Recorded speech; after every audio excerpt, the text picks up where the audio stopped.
sometimes it's cool to create some stuff. And what you'll notice when you start developing your own songs, lots of really popular songs have the exact same chord progression. So for instance, is 1,000 songs, from Lynyrd Skynyrd to pop music to rock to, I mean, you name it, right? So let's think of a way to take that typical chord progression. We'll spice it up a little bit, and then you can use basic chords, but it doesn't sound like,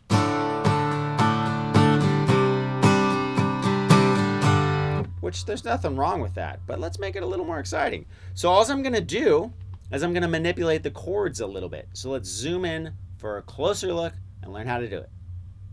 All right, so check it out. Like I was saying, there's, a million songs use the same freaking chord progression. So what you can do is you can just add a finger or take off a finger and spice the whole thing up. And now it could be a country song. Let's see.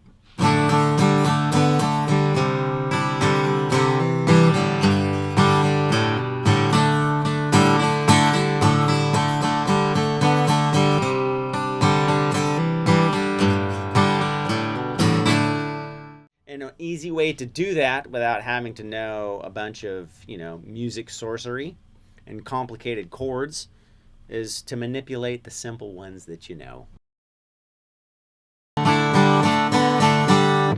Simple as that. I took a D chord and I took a finger off, put it back on, and added a finger, took it off, put it back on. Okay? So those are all downstrokes. I'm kind of concentrating on the D and the G string. Right? You could hit the whole chord. But the more notes that you put in there, it kind of takes away the simplicity and like the actual melody line. So let's keep it simple with 2 strings. I'm going to go down, 2 strokes, take off my first finger, so now it's just the G and D open. Put it back down, and then I'm going to reach with my pinky to the 4th fret. 1 pick, back, open, and then that's where I'm going to go to a version of a C chord. I love this sound of just the 3rd fret A and the 3rd fret B. Hit those middle 4 strings, it's just magical. Okay, now once we get there, so we got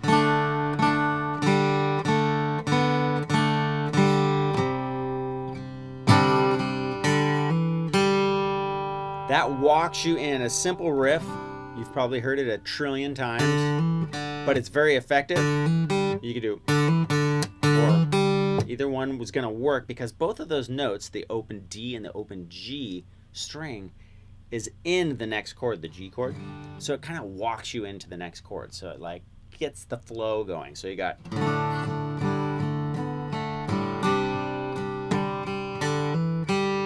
okay, so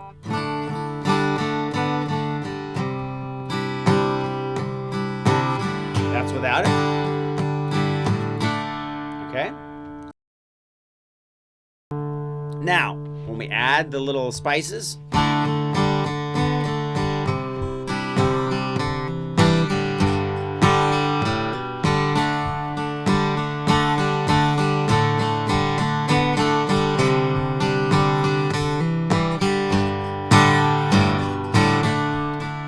right? So it adds a lot to the song, and all we're doing is simple parts on that C. I'm just hammering on open D to the 2nd fret, and then hitting that G, which walks us right into our G chord. And you can do the same thing on the G that you did. You'd hammer onto the A this time, 2nd fret, and go open D, which walks you right back into your D chord.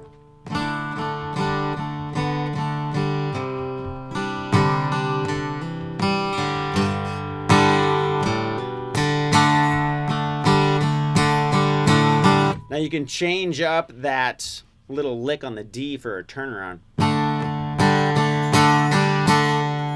Right? And keep it super simple. and not overplay the little melody you created in the beginning. So when you put those two together,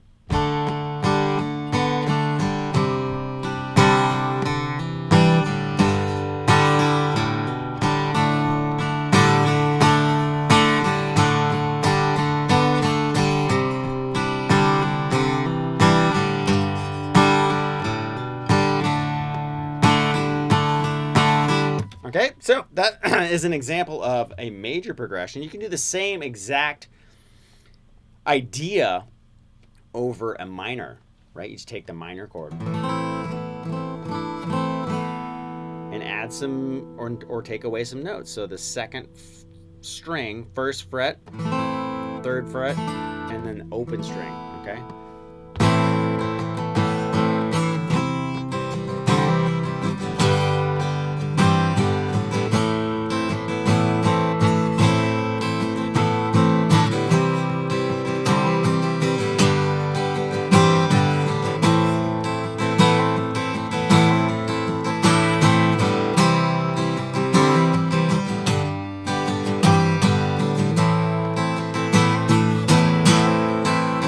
It doesn't have to be a melody, right, that's specific and repeating. It can be something just to add a little excitement to typical chords. Another chord progression you've heard a trillion times, right? Add a different kind of a feel to it.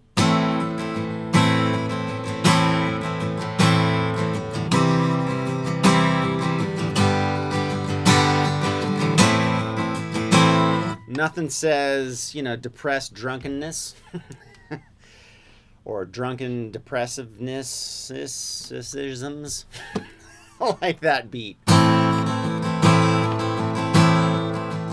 mean, you can just feel the woe, like tears falling off of the neck of your guitar. Now, when I got to that G, I went 3rd fret, E, 3rd fret, E, and then I added the notes of the A minor chord and the C chord. So they both share these two notes, the B string 1st fret and the D string 2nd fret. And it just kind of went on and off. It's kind of a Rolling Stones. Kind of a trick, but it works in sad songs.